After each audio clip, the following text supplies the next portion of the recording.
Hey guys, Kruger here. Just got some basic upgrades in the mail today. Very easy stuff to do. It's just going to be a replacement for the the hammer spring D version. Gives a little bit more of a shorter trigger pull, and it's going to be the Wilson Combat Guide Rod. Just because don't feel too comfortable with plastic in there, but it's up to people. Some people don't mind the plastic ones. I prefer all metal. It's nothing big. But it all depends on your preference. Chamber is empty. This is one of my home defense guns. It's got I use the Hornady, the critical duty. It's got the 135 grain flex lock. Really good ammo, very accurate ammo. Puts really nice tight groups. Feeds really good too. But pretty much.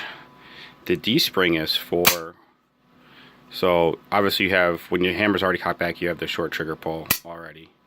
But the D-spring helps you get rid of this really long and heavy first pull. So what it does is it just lightens that up a little bit. I actually don't mind. Some people, their biggest gripe with the Berettas is that really long first trigger pull. I don't mind it. I mean, I shoot just fine. I mean, I might pull a little bit one way or the other, about an inch or so, but usually, I mean, it's not too bad. It's just you got to get first through that first shot, and then your next shot is going to be, your nice trigger pull there. And stock as is, I mean, it doesn't really have that horrible of a trigger. I mean, I've shot way worse, but yeah, just gonna go ahead and put these little mods in and see exactly how much pull it takes up.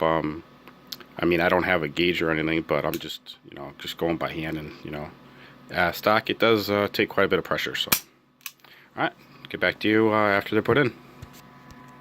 Just in comparison to the top one, this is the plastic guide rod that comes with it, and then this is the Wilson Combat. Not too heavy.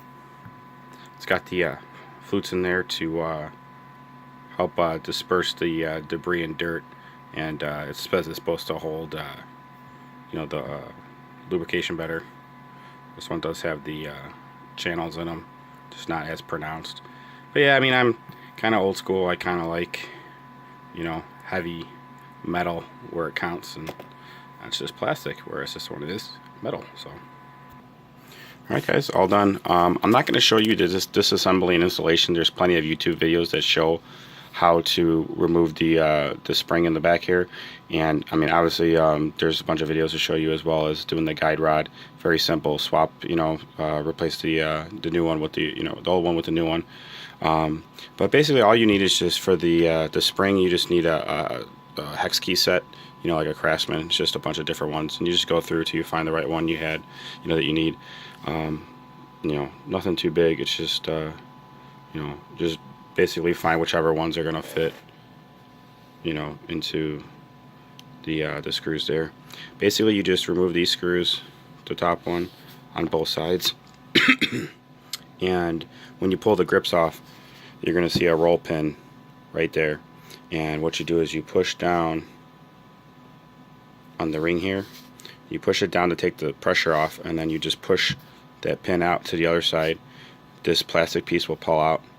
Then you take the old spring out, put the new spring in, put that back in, line it back up, push up by putting pressure down, and then just slide the pin back in the same way, and that just that's how you install the D-spring.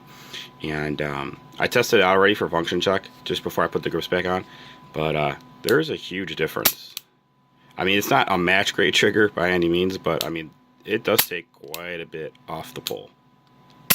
I mean, it's pretty good. Let me double check bracket and see.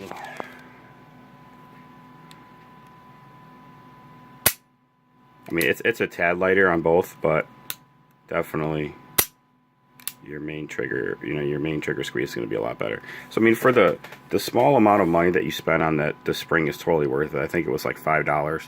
It's very cheap, very easy to swap out. It should be pretty much the first thing you do on any Beretta pistol that you buy. Like I said, the Wilson Combat guide rod It's just a personal preference. I like metal in mine. You know, it comes with a plastic one. They used to all come with metal, but they switched to plastic probably for, you know, just to save a little bit of money on cost. But that's pretty much it. I mean, it's very straightforward, easy 2 mods to put in. You know, it took me less than 10 minutes.